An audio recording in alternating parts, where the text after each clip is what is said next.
Smoking some of yesterday's fry bread this morning. We had a hell of a thunderstorm last night. Almost lasted the entire night. It started raining shortly after I went to bed. And I don't think it quit till probably 5 a.m. Usually I sleep right through those things. I like thunderstorms and rain, but I don't know. It was so windy. You know, the wind continued on, and I was worried about the dog, you know, getting wet. And that turned out good.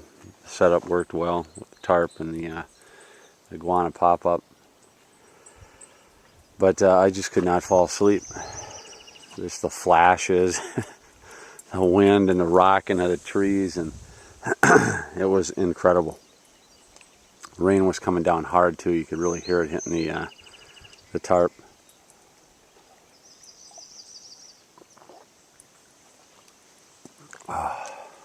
So I had to get a cup of coffee before I started filming this morning.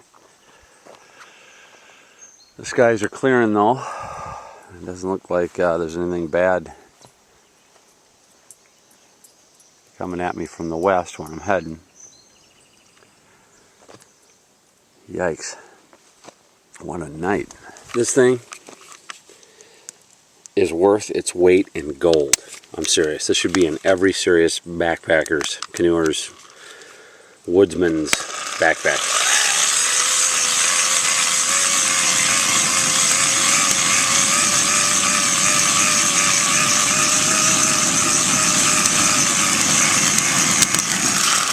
I can think of two separate storms. If you guys want to embark on a little coffee talk this morning. So I'm sitting here contemplating last night. I can think of top two storms in the 30 sometimes I've been up here that really stick out. And one of them was with my nephew. Either he was about ready to be deployed to Iraq, or he had just come back. And I wanted to take him on a trip up here. I took him on a trip before he went, when he came back. I just can't remember which trip it was that this happened, but we were sitting, it was like this. It was totally calm, only blue skies and sun. It was beautiful. It was an unbelievable beginning of a trip. We got to the campsite, we just set up, and we saw this black, huge thunderhead just coming straight at us. And when it got to the lake, like if we were sitting at this campsite I'm describing to you, it was about that far away to the other side. We just seen this wall of water drop down. It was like biblical. And it was just coming straight at us. You could just see it moving and the water swirling as it was coming at us. And we grabbed as much as we could and threw it in the tent. And my nephew went in the tent and actually spread out, you know, legs in each corner and hands in the upper two corners. And I don't know what I did. I actually stayed outside with a tarp trying to cover our gear. And this thing hit. And it was like a maelstrom. Just total chaos. Lasted, I don't know, maybe 10-15 minutes. But it was like a mini microstorm. It just blew everything to hell. And dropped buckets of water. It was an unbelievable experience to see it happen and to go through it. And I was worried about the trees coming down. That's the problem. I always, you know, I'm glad I wasn't in some of the tent areas last night with the way the winds were in this storm. But it was an incredible memory. And the other one I can think of that's right up there, probably number one, and I did a lot of praying on this trip. I actually thought I was going to die. And it was on this very body of water, not too far away from here, west. A buddy and I came up here. It was around October. And things can get real iffy up here in October, November. Not very many people come up. But we had an opportunity. We had a few days, and we came up here. And we stayed up not too far away from where I just left in the prior vids, that campsite. And it was a beautiful day, just like this. The day before we went to sleep, and we woke up to the sound of snow slipping down the sides of our tent. Overnight, it went from like 70 degrees to 30s and 40s and snow. Overnight. That's what we went to bed. Sunny, t-shirts, woke up to snow. And the gusts that day were 40 mile an hour on the lake, and we had to pull out, which was stupid. We just should have sat it out and canceled, or just did what we had to do. But we were, I don't know, you know, 2 guys, and we hit this water, and I mean, it was 3 to 4 foot whitecap. I remember going down in the canoe and seeing water on all sides, like down in the trough, and then coming up on the canoe on top of them. And if I'd have been with any lesser men than my friend that day, I don't think we would have made it. In fact, we stopped in an island one time, and I knew I had to cross a bigger body of water just to take a break and get our breath. And I said some prayers and made some peace. I mean, I really thought we weren't going to make it. This can turn on you in a minute. It's like everything out here, you know. Nature, to me, is, you know, it's not some pagan mother that people have made up, you know. It's more like when you know, when you describe the Terminator, he doesn't care. He will not stop coming. He doesn't feel pain. That's nature. And you can't turn your back on something that doesn't feel or think, you know. It just is. And I've learned from spending enough time in it that it's better not to headbutt with it. You may be tough enough to last for a while, but it's better to duck the blows and stay out of the way and know when to back down. Because you may be tough and be able to keep it up for a while, but nature doesn't tire. It just keeps going and going and going. And it'll just wait till you slip up or get tired. It's not the main reason, but one of the reasons I love coming to places like this, especially here, but places like this, is that it flies in the face of this safety-obsessed culture. Safety and security, of which they have neither. But that's what everybody thinks about. They're so scared all the time. It's like there's people that spend their whole lives, you know, trying to fulfill something that there's this hole in them that they're missing. So they, not only are they obsessed with safety in their own life, but they're obsessed with safety in other people's lives, you know, the busybodies. There's nothing safe about this. Look at this. There's no 911 here. There are animals that can kill me in the woods. If I twist an ankle, I could be here for a long time. There's nobody around. There's no ambulance coming. There's no cell phone reception. This flies just in the face of this insane society that I live in.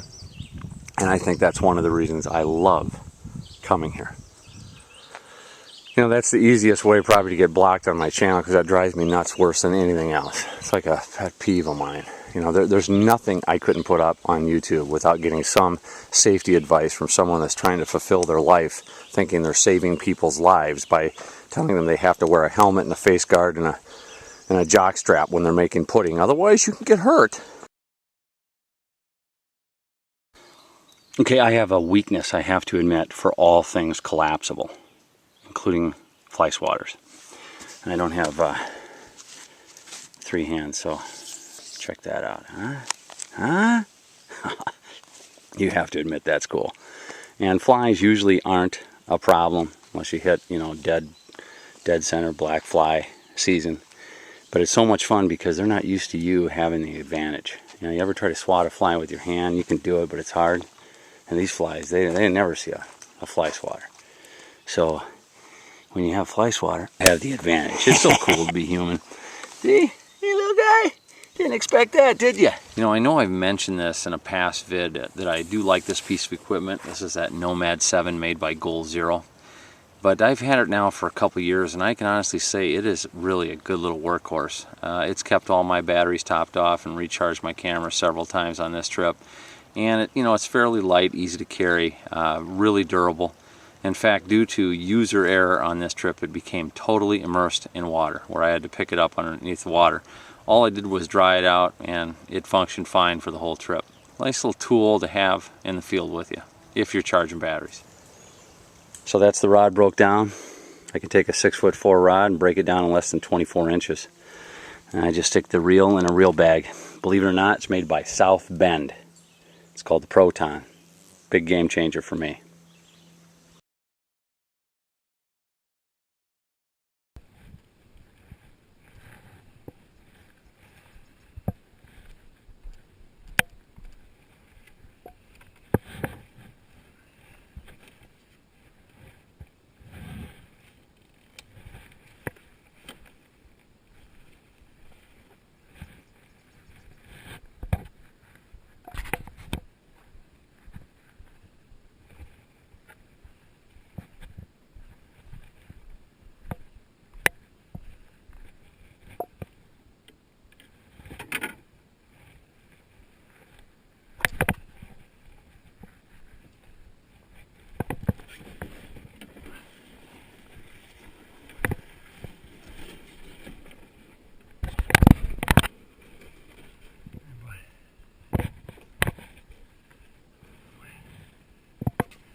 Sit down. Sit down. Boy.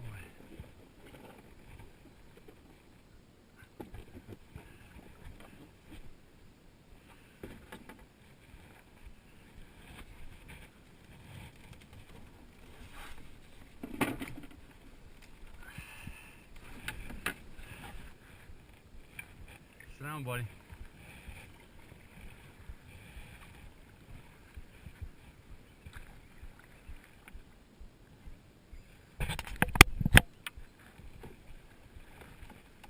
Boy, big difference from yesterday, huh?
You're back, buddy. Well, once again, for whatever reason, God has seen it fit to bring me back safely out of the wilderness. And now I get to go back to the insane asylum where everybody's safe. Everybody's safe. I just hope I survive the drive home in between all the texters wearing flip-flops and white framed sunglasses. I will be happy to see my family tonight. It's nice to get away. And it's nice to come back. Oh, I better do the hand test. How they looking? A little dirty, a little beat up, a few scratches. Getting better every time though. Bacon, bacon, bacon, bacon, bacon is so good. Bacon, bacon, bacon, bacon, bacon is so good. I love to eat my bacon naked because it reminds me of you. I wish you were here to eat my bacon. That would be so cool.